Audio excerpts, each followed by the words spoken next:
வணக்கம். இளங்குமரன், தஞ்சாவூர். அறம் செய்ய விரும்பு. ஆத்திச்சூடி.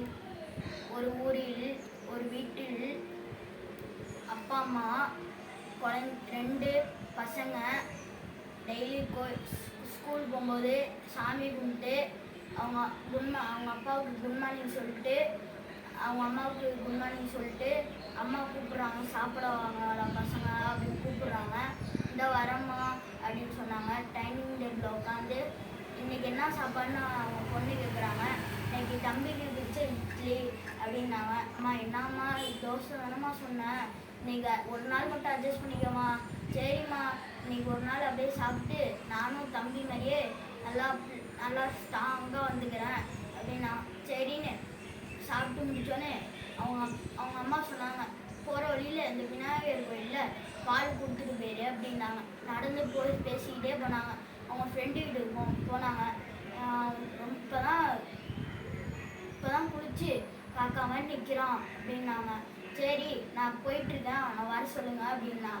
சரி போயிட்டு இருக்கும்போது ஒரு தாத்தா டிராஃபிக்கில் குச்சி வச்சுக்கிட்டு கண்ணு தெரியாமல் நின்றுட்டு இருந்தாங்க. அவங்கள பார்த்துக்கிட்டே இப்படி பார்த்துக்கிட்டே இருந்தாங்க. அப்புறம் டிராஃபிக் இது வந்துருச்சு. அப்புறம் குச்சியை பிடிச்சி தம்பி இழுத்துக்கிட்டே போனான். குச்சி பிடிச்சி கூட்டிகிட்டு போனோடனே இந்த தாத்தா இப்படி 2 பேரையும் இப்படி பண்ணாங்க. அப்புறம் நடந்து போயிட்டுருக்கேன் போது கோயில் பக்கத்தில் வந்துட்டாங்க.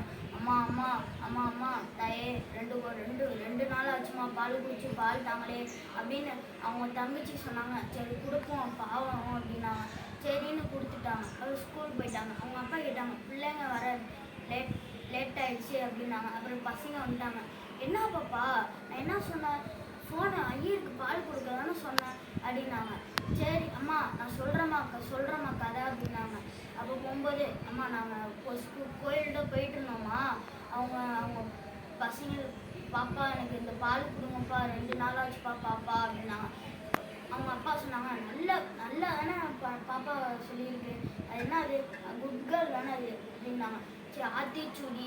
அவங்க சொன்னாங்க, அப்பா நீங்கள் என்னப்பா சொன்னீங்க அதுமாரி எல்லாருக்கும் செய்யணும்னு அப்படின்னாங்க. ஆமாப்பா நான் சொல்லலை, ஔவையார் தான் சொன்னாங்க. ஆத்திச்சூடி அறம் செய்ய விரும்பு அப்படின்னு ஔவையார் சொன்னாங்க. அப்போ என்ன ஔவையார் சொல்லியிருக்காங்க, எல்லாருக்கும் முடிஞ்ச செயலை நம்மளும் செய்யணும், அவங்களும் செய்வாங்க. நன்றி.